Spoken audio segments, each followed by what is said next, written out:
joint young adults fellowship among 4 churches. Pagpareho natin na yung mga young people sa atin makadalo because ang advantage natin ay we no longer need to travel dahil yung venue nga po hindi ko na mismo. Kaya please clear up your calendar by November 1. If you will go to the cemetery, you can actually do that in the morning. Hanggat maaari, kung kaya naman po sa umaga.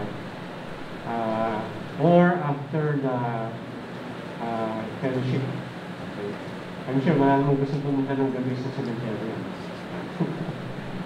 So, we are encouraging you to prioritize for yung November 1 gathering. Okay, so we will be continuing our study sa aklat ng Roma. Ngayong maga na sa Romans 8 na tayo, specifically sa verses 14, 15, and 16. And we will be looking at the ministry of the Holy Spirit. So you can now look at the screen or you can look at your Bibles as I will be reading itong verses na ito, which says in the ESV, "For all who are led by the Spirit of God are sons of God. For you did not receive the spirit of slavery to fall back into fear, but you have received the spirit of adoption as sons, by whom we cry, Abba, Father." The Spirit Himself bears witness with our spirit that we are children of God. Okay, tayo ay manalangin. Diyos na buhay, dakila sa lahat. Tunay, Panginoon, na kayo ang Diyos na hindi maaaring maikahon o mailagay sa isang lugar. Sinabi niyo po that heaven is my throne and the earth is my footstool. Kaya, O Diyos, may you continue, Lord God, to magnify yourself in our midst. Tunay, Panginoon, na lalong ma-enlarge ang aming pananampalataya sa pamagitan ho, Panginoon, ng pangangaral muli ng inyong ebanghelyo. Dalangin namin, Panginoon, na hindi ito maging isang nakasanayan lamang namin kada linggo na kami ay pumupunta at nakikinig. Kung bibigyan niyo kami, Panginoon, ng pagkauhaw at pagkagutom. Magkaroon kami, Panginoon, ng mithiin na lalo kayong makilala at lalong gumalaw ang sanctifying work ng iyong banal na Espiritu sa aming mga buhay. Hindi kami makontento to be listeners only, but rather doers of your word.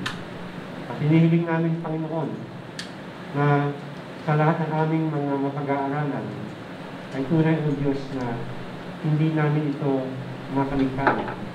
Bagkus ito ay maging isang takbang para ho sa pagiging, Lord, paglago ng aming kabanalan kay Kristo Jesus. Lord, pinapanalangin ko rin ang ating sarili, dalangin ko, Panginoon, na ako'y muli niyong kasangkapanin bilang inyong mensaher at bilang signpost na kung saan ginagabayan ang inyong mga anak. Patungo, Lord, sa paliwanagan ng inyong ebanghelyo at sa lalo pang mas malalim na commitment sa paglakad sa ilalim ng pangangasiwa ng inyong banal na Espiritu. Maraming salamat, O Diyos, kayo, Panginoon, ang siyang magbigay ng tagumpay sa aming gawain sa umaga nito. Sa iyo lamang, O Diyos, ay maingat mo namin binabalik ang lahat ng papuri at pagsamba sa ngalan po ng Jesus. Amen.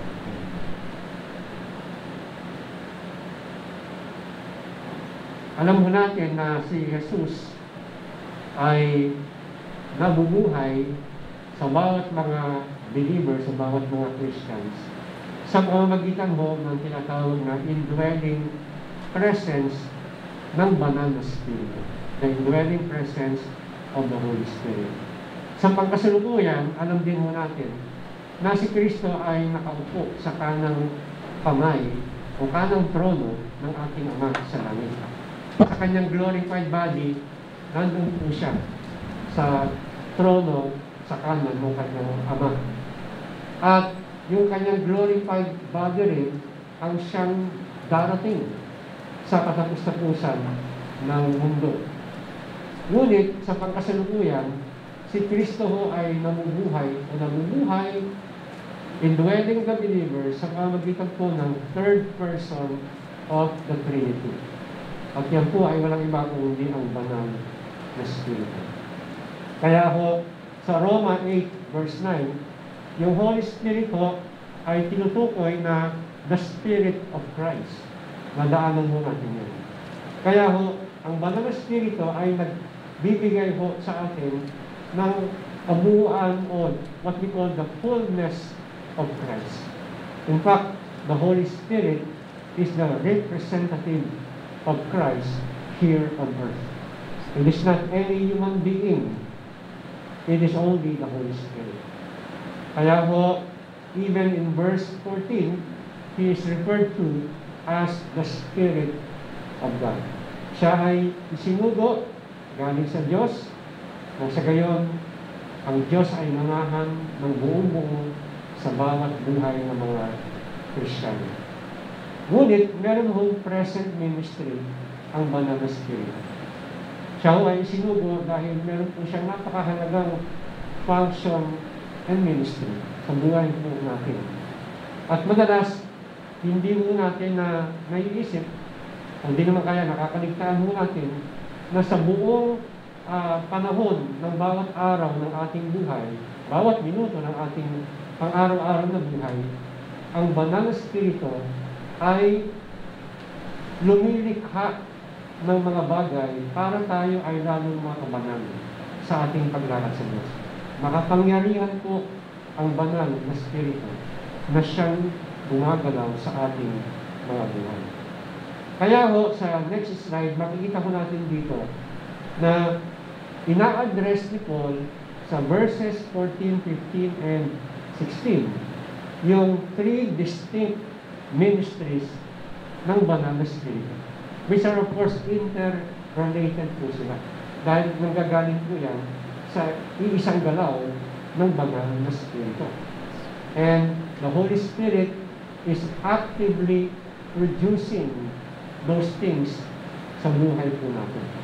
So, tignan lang po natin very quickly yung takbo o outline ng ating pag-aaral ngayong umaga. Sa next slide, makikita po natin yung tatlo na yan. Unang-una, the Spirit directs us, verse 14.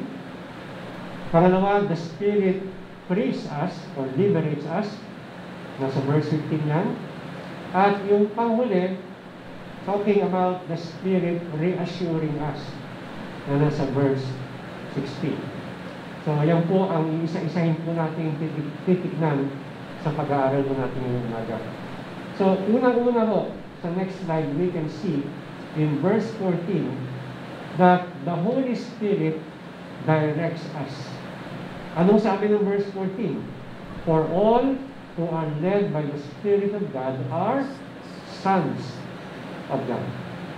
Ngayon po, much had been commented regarding this particular verse from verse 14.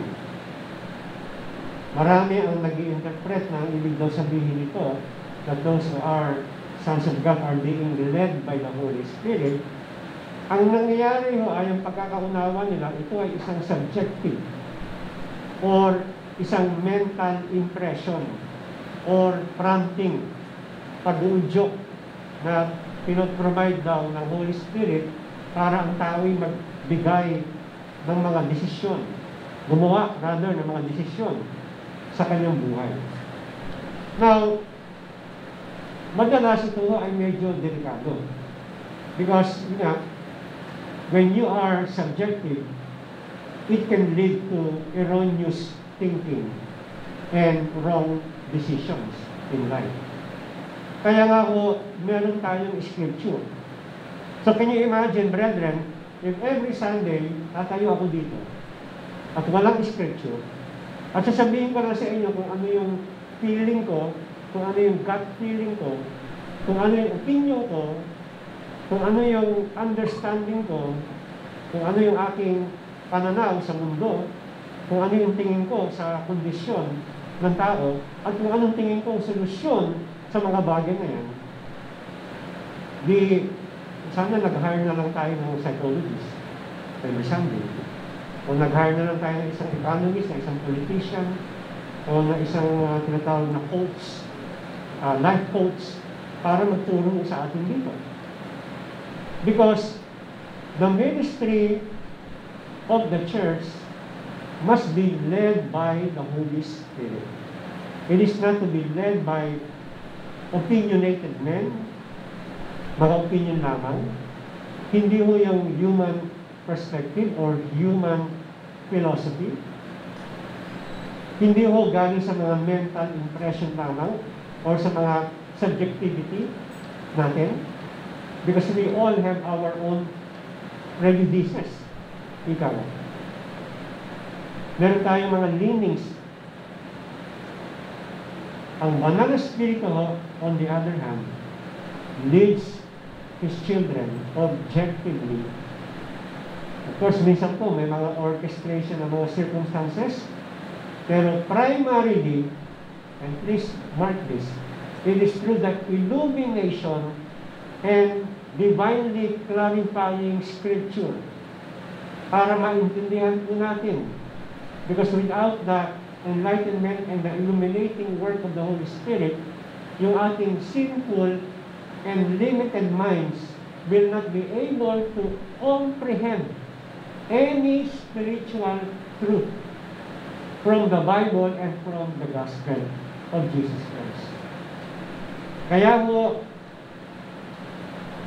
yun ang kauna-unahang bagay na mahalagang makita natin. And secondly, the leading of the Holy Spirit is primarily for the purpose of sanctification. Kaya ho, naniniwala ako na yung, in the next slide, the primary focus of this verse 14, is that we are being led to put to death the deeds of the flesh. We are being led in our sanctification. Sabi nga ho ng Romans 8:13, next slide. So yan lang po yung previous verse, no, before our passage on hand. For if you live after the flesh, you shall die. But if you through the Spirit do mortify the deeds of the body, sabi niyan, you shall live. Maliwanag po, di ba? So ibig sabihin, it is through the Holy Spirit, walang ibang agent, walang ibang paraan, walang ibang kapangyarihan para mapatay mo progressively yung kasalanan sa iyong buhay. So if people are not Christians, pwede silang magsimba, pwede nilang gawin lahat ng gusto nilang gawin in trying their best na patayin ang kasalanan sa kanilang buhay, pero wala hong, it will not work. Ano? It is of no avail. Hindi mo makakayanan. Dahil mas makapangyarihan ho ang kasalanan sa ating mga buhay. And we have seen that in Romans chapter 6. Mas makapangyarihan po ang kapangyarihan ng kasalanan kaysa sa ating human will or human determination to gain victory over sin. Kaya ho, ang tanong dito ay, paano mo malalaman na ikaw ay anak ng Diyos? Dahil ang sabi ng verse 14, for all, kung sinabing all, ibig sabihin, hindi ho majority o hindi ho may mga certain elect believers lamang, kundi lahat ng mga believers without any exemption na pinangungunahan ng banal na spirito, okay, ay mga anak ng Diyos. So again, repeating my question, paano natin alam na tayo ay mga anak ng Diyos? Paano mo alam na ikaw ay isang believer in Christ? Well, siyempre, kinakailangan merong mga signs, di ba? Parang halimbawa, magbigay tayo ng isang medical example from the medical field, or medical condition. Halimbawa ho, paano mo masasabi kung ikaw ay babae na ikaw ay pregnant? Okay? So ikaw ay nagdadalang tao na merong baby o merong buhay diyan sa iyong womb. Now, some might say na, kasi pastor, meron akong morning sickness, yung madalas ako nauseated.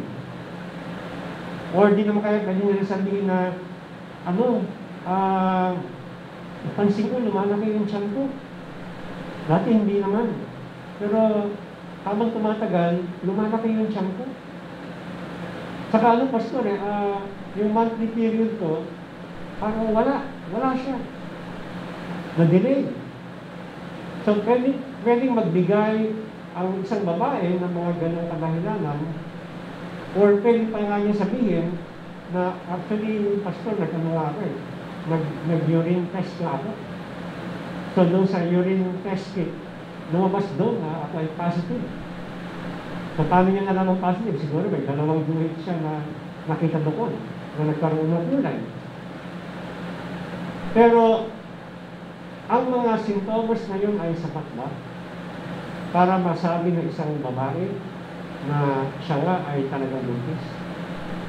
Hindi ba pwedeng lumaki yung tiyan dahil sobra ka na sa kain? Nakalimutan mo mag-dieta? O di naman kaya pwedeng kaya hindi dinatnan dahil sa sobrang stress mo? Yung sinasabi rin mo nila na pag sa sobrang stress din, na-apektuhan din yung regularity ng monthly period. O baka naman kaya ikaw ay nasusuka, hindi dahil sa may laman yung tiyan mo, kundi baka naman meron kang iniindaw karamdaman. Di ba? Merong unknown source na nag-bring out ng iyong pagiging masukahin.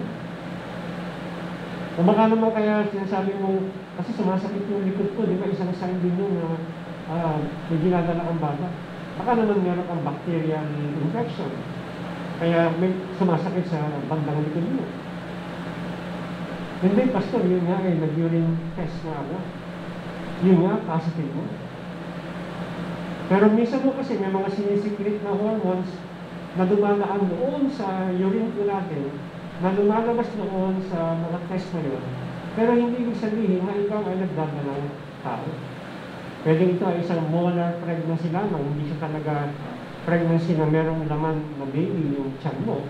Kung maaaring meron kang choriocarcinoma na isang uri ng growing cancer sa uterus o sa womb ng babae, na akala mo ay buntis ka. Kasi yun din po ay nagsisikret din ng hormone na mabasa din po yun ng mga urine test. So these are not, brethren, the gold standards para masabi na isang babae ay talagang nagdadala ng tao sa kanyang womb.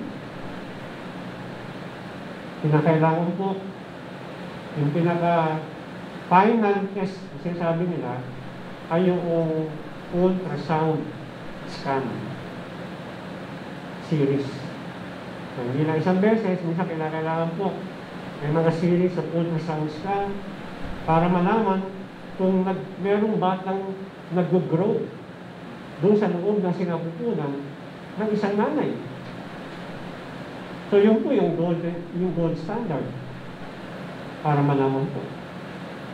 So, in other words, pag ito in-apply mo natin, pag tinanong kita, Christian ka ba? Paano mo nalaman na ikaw ay believer? Sasabihin mo, ay, may mga signs, pastor. Saka may mga pinagdaanan ako, katulad ng na-water baptize ako. Matagal ng panahon. In fact, nung ako'y umahon sa tubig, feeling ko, sanctified. Huwag lang glorified, ha? Pastor, umatin ako ng church, kumakanta ako ng mga Christian song, nag-aaral na ako ng mga Christian song, tumutugtog na ako sa worship team, lumaki ako sa Christian na environment, Christian home. Ako lagi ay nagbabasa ng Bible. Nagkikuntuhan kami ni Brother Sam na naalala namin kung yung magkapatid ng Wesley, sila Charles and John Wesley. Sila ay nag-i-ebanghelyo ho sila. And some people think that because they are sharing the gospel, na sila ay Christian na. Not because you are going, not because you are performing religious stuff, na ibig sabihin, ikaw ay isang mananampalataya. At ang magandang halimbawa po, sila John and Charles Wesley. The only time that they realize na hindi pala sila Christian, ay nung narinig nila yung mga Moravians na nagsishare ng gospel. Doon nagising yung kanilang mga diwa at na-realize nila that they've been doing God's work, but God's work in their life has not been personal and real. So sa awa ng Diyos, naligtas na sila. And yet, let me repeat, they were doing religious activities, pero hindi sila Christian.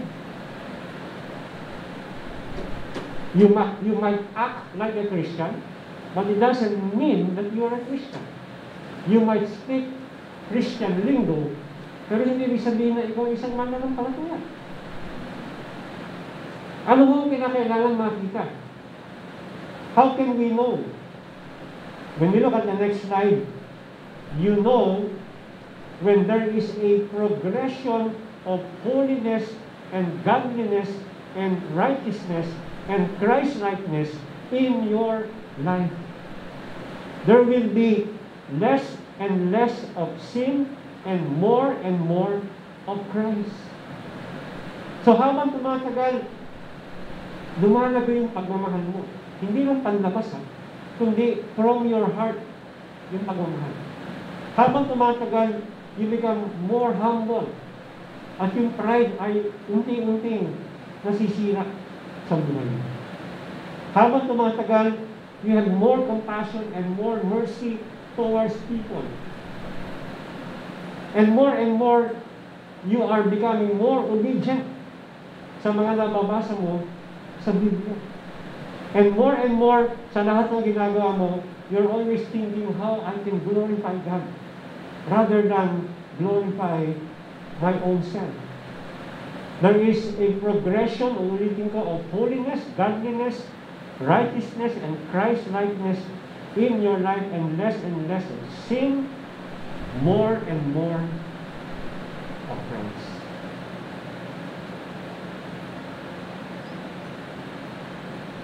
So ang tanong mo yan, is the Holy Spirit leading you, brethren, to mortify the deeds of the flesh? Are you doing your best by God's grace to kill sin in your life? That's one way, brethren, to determine that you are a believer in Christ. Sumunod ho, the next ministry of the Holy Spirit. The Spirit frees us or liberates us. In Romans 8:15, it reads, "For you did not receive the spirit of slavery to fall back into fear, but you have received the spirit of adoption as sons, by whom we cry, Abba, Father." Abba, Father.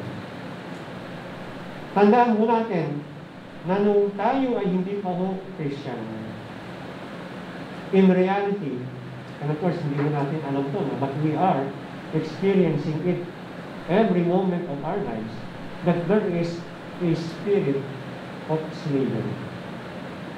You know, a slave in the Old Testament times, brethren, the number one thing that he feels or respond to sa kanyang paglilingkod sa kanyang amo ay una-una, takot. Kasi alam niya kung anong pwedeng gawin sa kanya ng kanyang amo. Wala hong human rights na regulasyon ng panahon na yan. Pag ikaw ay binenta bilang isang slave sa iyong panibagong amo, he can do whatever he wants na gawin sa iyo. At wala hong reklamo na gagana para maano mo, no?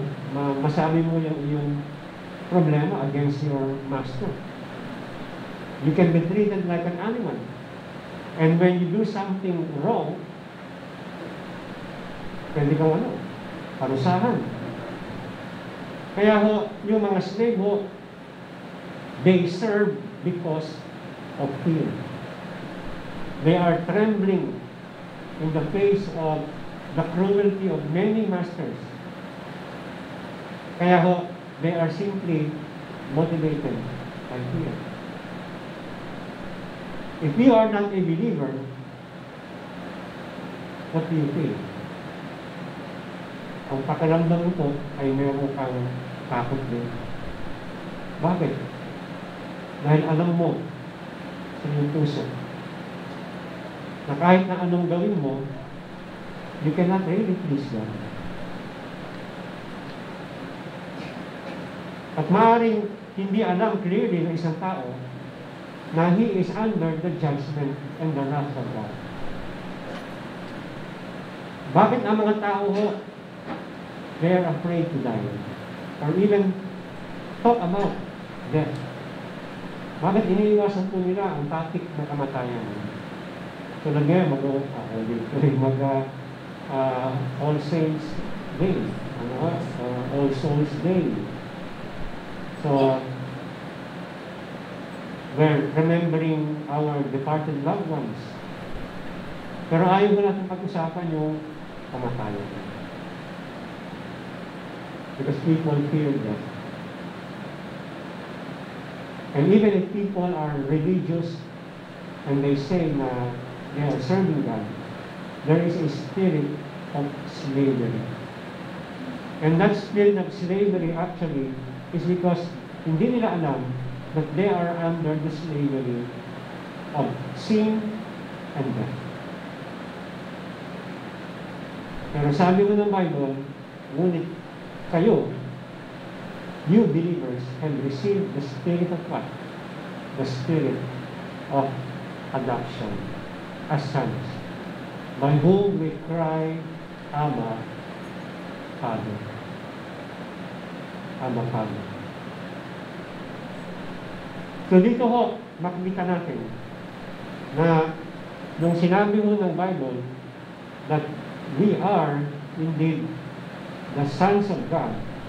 So it's very clear, no? Na tinuturo sa atin dito na we have been freed from the spirit of slavery. The word slavery in the next slide refers to the sin.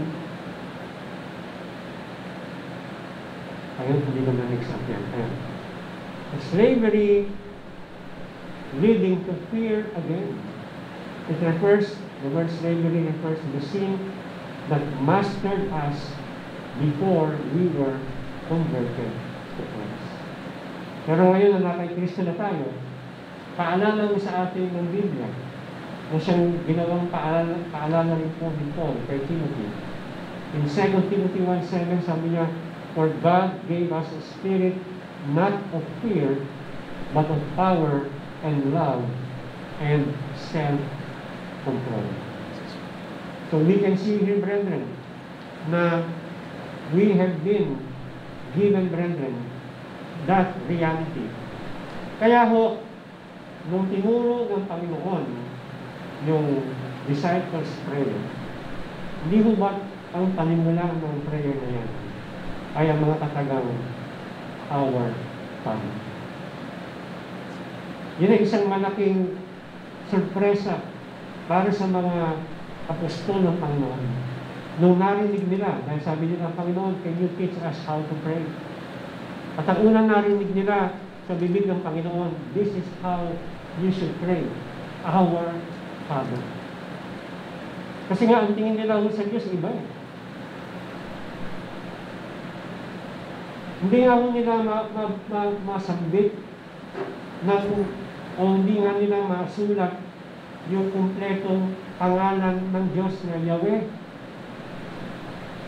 It is just so big and so holy para sa kanila na baka magkamali sila and something bad might happen to them. Some punishment they might receive from a holy God. Pero dito ho, sinabi, our Father. Abba, Father. And we can see here, brother, it is a spirit of endearment pag sinabing Abba, Father. He is not just the Father of all by virtue of being a creator of every person. Kasi sinasabi ni Paul sa Acts 17 that you are God's offspring. Pero sinasabi riyan, now you have a personal relationship with the very Creator who created you. He is your very own Father in heaven. So when you come to God today, brethren, as believers, yes, there is respect and reverence. Pero there is also yung tinatawag na wala na ho yung spirit of slavery. Because every time that your kids come to you, wala ho yung spirit of slavery. Di ba? Kasi alam niya na tatay ka. Alam niya na ikaw mismo ang kanyang ama. O mismo ang kanyang ina na nagmamahal sa kanya. And therefore, we have been set free from that, brethren. Kaya ho, even when it comes to serving God, you don't serve dahil, kasi pag hindi ako nag-serve, saka makapagtulang yung aking service sa Panginoon, baka hindi ako maligtas. It is a performance-based kind of religion na siyang makikita ho natin sa maraming mga religion around us. Now, yes, they are serving God. They might be serving with zeal. Pero it is also motivated simply by fear. At hindi yung takot nila na baka if they would not somehow live up to the expectations ng Panginoon Diyos, may mangyari sa kanilang masama. Pero hindi mo ganun ang Christianity. We are serving out of gratitude. Amen? We are serving out of love. Perfect love casts out fear. Sabi mo ng 1 John. Amen? That's why you know you are a believer. You are serving not out of fear. You know that God's love has been perfected in your life. You have the unconditional love of God, and that love will never separate you from anyone or from anything. You serve out of gratitude. You serve out of pure worship sa Panginoon Diyos. And hindi ko sumasabi sa isip ko na pag ako ba ay naggawa ng ganito ay i-reject ba ako ng Panginoon Diyos and bring me back into condemnation. Hindi ka nag-iisip ng ganito. Dahil you trust the Lord. Nagtitiwala ka sa Panginoon Diyos na ikaw ay anak mo.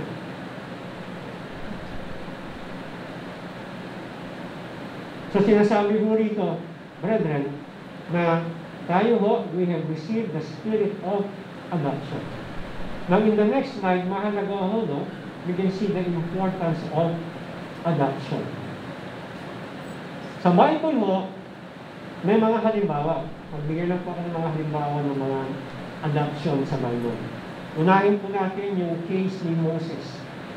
Nung pinapamatay ho ni Pharaoh, yung mga newborn male Jews, dahil nagiging threat, no? Naging threat para sa kanya, yung kanilang pagdami ng mga Israelites. Ang ginawa ho ng nanay ni Moses ay ay kanyang inilagay sa isang floating waterproof na basket made of reeds yung kanyang anak. And by God's sovereignty ay pinabantay nga po niya kay Miriam kung saan pupunta yung basket na yan, na kung saan nandun yung kapatid niya. At yun nga, it led into the place ni Pharaoh's daughter. And we all know sa Exodus chapter 2 na yung daughter ni Pharaoh ang siyang nag-ampon sa kanya. Pero para hindi lang malaman na meron siyang inampon na Hudyo, kinakailangan may caretaker. So itong si Miriam na nakipag-usap po sa Pharaoh's daughter, sabi niya kailangan nito ng caretaker. At dapat mag-alagaan dito para hindi malaman. So by God's sovereignty again, ang nirekomenda ni Miriam na caretaker ay yung nanay mismo din ni Moses. And then nung medyo lumaki na si Moses, saka binalik doon sa Pharaoh's court para siya ay maging apparent heir sana ni Pharaoh. So siya yung unang example ng adoption in the Bible. And we can also see yung example po ni Esther. Yung mga magulang ni Esther ay namatay nung siya ay bata pa. Siya ay inadopt ng kanyang uncle na si Mordecai. And we can see that in Esther chapter 2 verses 5 to 11. Ngunit, ang kahanga-hangang adoption na makikita mo natin sa Biblia ay yung ginawa pong pag-a-adopt ni Haring David sa apo o kamag-anak ng kanyang mortal na kaaway na si Saul. At ito ay ang lalaking nagngangalang si Mephibosheth. Si Mephibosheth po, nung siya ay supling pa lang, ay nung nire-raid na yung mga kalaban po ni David, yung nurse po niya, nabitawan siya. Kaya ho nakripon si Mephibosheth. So, sa mata ng society, parang wala na siyang silbi. And he lived in a place called Lo-debar. Ang ibig sabihin ay another wasteland, na kung saan hindi ka pwedeng magsaka doon. It is a barren land. So he was in hiding dahil yun nga ho, lahat ng mga kamag-anak ni Haring Saul ay pagka nakita, papatayin. Ngunit, siyempre, si David ho ay mayroong best friend na incidentally ay anak po. Isa sa mga anak ni Haring Saul, si Jonathan. At gano'n silang covenant ni Jonathan na pag siya ay naging hari na, referring to David, ay magpapakita siya ng kagandahan loob sa mga kamag-anak ni Saul. Of course, sa part ko ni David ay hindi mo niya basta-basta magagawa yan. Bakit to? Dahil as long as may mga kamag-anak po, yung ousted king, meron po mga threat sa trono. And that is the reason why lahat po ng mga kamag-anak o yung mga loyalists ni Saul must be put to death. That's the reason kung bakit po si Mephibosheth had to go in a place para magtago. But one day, naalala po ni David na meron siyang covenant with Jonathan. Kaya po, pinasearch niya sa kanyang mga sundalo, opisyal, kung meron pang natitirang kamag-anak si Haring Saul. And they found one living in Lo-debar, si Mephibosheth. At ano ho ang ginawa ni David? Imbis na siya ay patayin. Kasi nung nakita ko si Mephibosheth, nanginginig ho sa takot yung lalaki. Akala niya katapusan niya. Pero hindi niya alam, yun ang magiging turning point ng kanyang buhay. At ang ginawa ho, siya ay pinatawag. At siya ho ay hinarap kay David. At siya ho ay inadapt ni David. Yung pinakamagandang lupain sa kanilang bansa, binigay sa kanya. At siya ay inangkin na parang isang anak. Araw-gabi kumakain kasama ng mga kamag-anak ni David at the king's table. From rags to riches.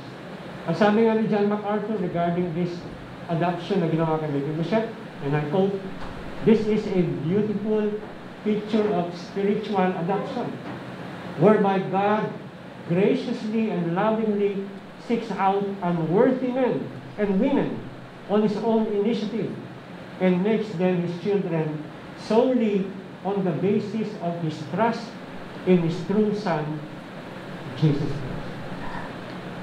So, on the part of Moses, nakita ni Pharaoh, siguro nakita niya, ang cute naman ng baby na to. On the part of Mordecai, out of duty, bilang kamag-anak, inumpun niya si Esther. Pero si David, walang dahilan para siya ay mag-ampun at magpakita ng kabutihan sa kamag-anak ng kanyang mortal na kaaway. Pero nagpakita mo siya ng grace, ng pag-ibig sa isang tao na wala namang silbi, wala namang may tutulong sa kanyang kakalian. Pero dahil po sa kanyang pagmamahal at sa kanyang keeping the covenant with his best friend Jonathan, pinakitaan muna ng matinding kabutihan si Mephibosheth. Yan ho ang ating kalagayan, mga kapatid. You know, it is like, if you are a rich person, and then nagdadrive ka sa kalye, napunta ka sa isang squatters area, may nakita ka isang disgusting bata na nanglilimos, at it breaks your heart, and you tell yourself, dapat ang batang ito ay nag-aaral. Naawa ka sa kanya, sinabi mo na,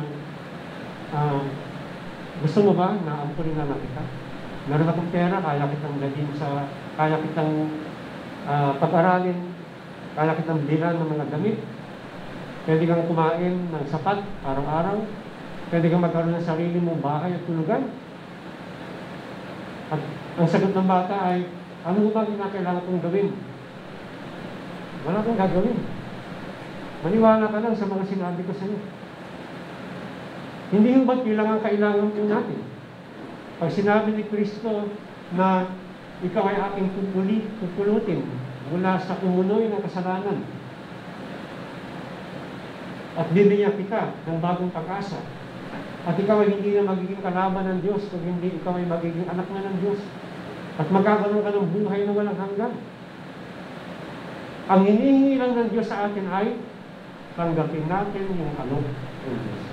Wala kang gagawin na, ay sandali lang, I will first try to cleanse my spiritual life. Babaguhin ko muna yung buhay ko. Hindi yung kailangan ng Diyos yun. In fact, kaya nga hadlang kung bakit hindi ka magiging Christian. Trying to save yourself through trusting in your good works. Kung sinasabi na ng Diyos, believe. Whosoever believes in Him will not perish, but will have everlasting life. Kaya ho, nung sinabi ni Paul that we have been adopted, actually, when you come into the family of God, you come in two ways. So it is a two-pronged entrance into the family of God. Una-una through the new birth, and then through adoption. Kaya pag sinabing through adoption, it implies na nung ikaw ay pinanganak physically, you are not a child of God whatsoever. People might think na sila ay anak ng Diyos dahil ba sa kinalakihan nilang nagpipray sila ng Ama namin, sumasalangit ka, sambahin ng ngalan mo. So akala mo nila sila ay mga anak ng Diyos. Kung ang bawat tao ay anak ng Diyos na pinapanganak, hindi nagkamali pala si Christ nung sinabi niya doon sa mga Hudyo na mga anak kayo ng Diablo. Di ba? Kaya nga nagbulantang yung mga Hudyo. Kami, ay anak nga kami ni Abraham, kaya nga kami ay anak ng Diyos. Pero ang sabi ko ng Bible, But as many as received them. Sabi niyan, to them, ano ho, He gave the right to become His children, and even to those who believe in His name. So unless a person, brethren, encounters the living Jesus Christ and receive His finished work on the cross of Calvary, he is never a child of God. He will never enter into spiritual adoption. Because a child of God, or being born again, sabi mo ng John 1:13, you are not born through blood or flesh, but only through God. Through the work from above. Ang Diyos ang gumagawa niya. So we have been legally adopted by Christ. And we are now, brethren, adopted for all eternity. There is no turning back.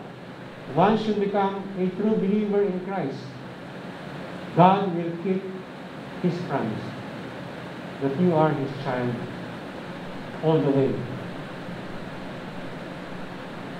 So, we can see here, brethren, na ngayon ay meron na tayo, in the next slide, an intimate relationship with Christ. Kaya sabi ni Paul, we cry out, Abba, Father. In the next slide, we can see that the word Abba is an Aramaic word that carries the idea of a loving, intimate relationship with God the Father. It is almost like saying, Daddy or Papa. This is the initial part of the inheritance that we have already received. No?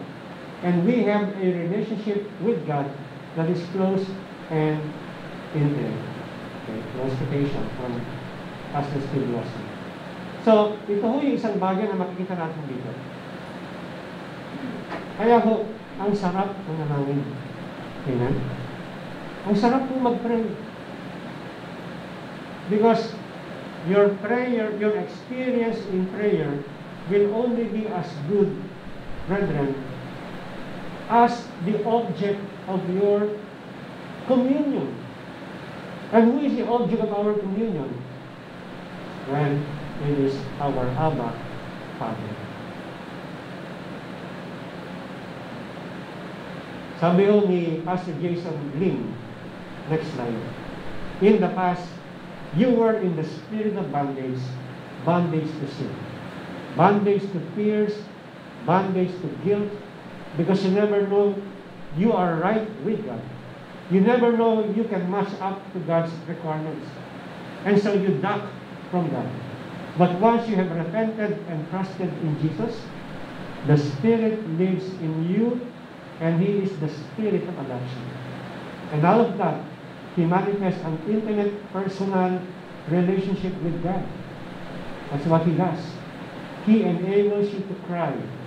And that's a big emotive word, Abba, Father.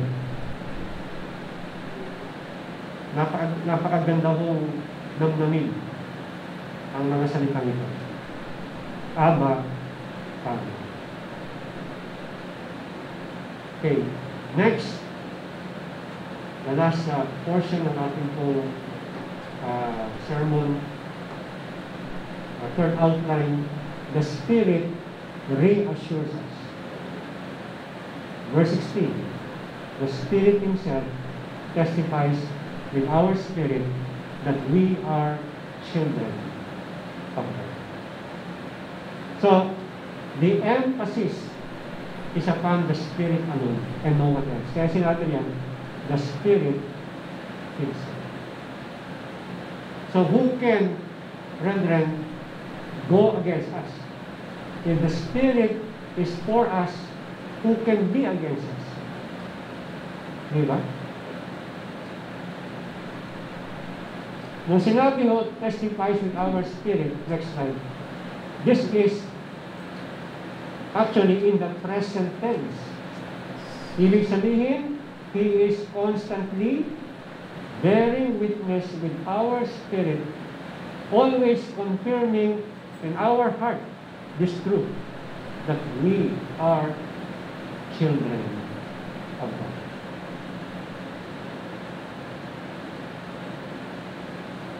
Hindi ho nagsasawa ang Espiritu na lagi hong i-impress sa ating mga puso that we are His own, that we are adopted children of God. And as adopted children, yun nga po, instead of being filled with fear, you are filled with joy and gratitude. Yun ang dahilan kung bakit every Sunday we come together and sing songs. Hindi mo yan isang ano lang ho, parang part of just the liturgy of the church. It is the very life of the church, individually and collectively, as an expression of our eternal praise unto God. The very same thing that we will do for all eternity in heaven. Why will we be singing songs in heaven? Hindi para hindi tayo mag-word sa heaven, but because we give all the glory to God for all eternity, for His creation and His redemption sa buhay ko natin. And we can see also, brethren, that yung assurance of our salvation can be bought, next slide, can be bought externally and internally. Pag sinabing objective, or external, in the next slide, we are talking about yung objective witness, meaning the Spirit is continually leading us into holiness. A progressive, practical holiness na binabanggit doon sa verse 14. So halimbawa magbigay tayo ng isang verse, bilang patunay niyan. Isang halimbawa, 1 John 3:18-20. Sabi niya, little children, ito yung kalagay sa slide. Little children, let us not love in word or talk, but in deed and in truth. By this we shall know, okay? Madiin po yung sinabi niya dyan. By this we shall know that we are of the truth, meaning we belong to Christ, and reassure our heart before Him, for whenever our heart condemns. So we can see here, brethren, na isang halimbawa na ikaw ay Christian, there must be an objective witness. Hindi lang po pwedeng puro daldal o puro salita. Kinakailangan po sa gawa at sa katotohanan. Yung ginagawa mo ay bunga ng katotohanan, ng tamang doktrina sa iyong buhay. And we shall know that we are of the truth, and we assure our heart before Him. And then we have the subjective witness of the Spirit of God. Sabi ng 1 John 3:20-21, God is greater than our heart, and He knows everything. Beloved, if our heart does not condemn us, we have confidence before Him. Napanood niyo ba noong 1995 yung first installment ng Toy Story? Toy Story, di ba? Sino yung isang character doon? Si Buzz Lightyear. So akala niya siya isang magaling na space ranger, only for him to realize na ako isang toy lang pala. Toy, laruan lang. And he has this identity crisis na hindi niya alam, who am I? Ano ako? Ano ang purpose ko? Bakit ako nandito? So naguguluhan siya dahil he came crashing down to earth in knowing na siya isang laruan lang. Hindi siya tunay. Until nakita niya, nakalimutan ko lang, basta in one part ng kanyang katawan, na may naka-imprint doon na letters, A, N, D, Y. Andy. Bakit mahalaga yun? Yun mo yung pangalan na nagmamay-ari sa kanya. Ibig sabihin, siya ay pag-aari, and the owner wants to make sure na no one would think na he is owned by somebody else. He is the treasured possession nung may-ari na yun, kaya inilagay mismo doon yung pangalan niya kay Buzz Lightyear. A-N-D ba? Ano? Hindi mo sabi ng Bible na ang ating mga buhay have been imprinted in the hands of God. We are God's own treasured possession. And if you are a believer, there is an internal witness by the Holy Spirit, reaffirming unto you every moment that you are His, that you belong to Him. Parang sa mga parang sa example ng isang pamilya, yung tinatawag na lukso ng dugo, di ba? Parang alam mo, merong lukso ng dugo. And in the spiritual stratosphere, brethren, there's such a thing like that. There is that internal witness of the Holy Spirit telling you, and you discerning it and knowing it by heart, that you are in Christ. So both the objective and the subjective witness works together, brethren, in witnessing to us that indeed the Spirit Himself testifies with our own spirit that we are His children. So, hindi mo natin kinakailangan ma-depress sa buhay. You know, many of the spiritual depression, when you read the book of Martin Lloyd-Jones in the book Spiritual Depression, isa sa mga main causes of spiritual depression ay people do not really know who they are. Sa buong buhay po nila, struggle nila, identity crisis, where do I belong? Who am I really? Napakaraming tao sa mundo ito. Ako ba isa lang sa mga ulo, mga just a figure sa billion tao dito? Sino ako? Where do I belong really? And, you know, when you look at social media today, some people, kaya ho, pumutok yung Facebook.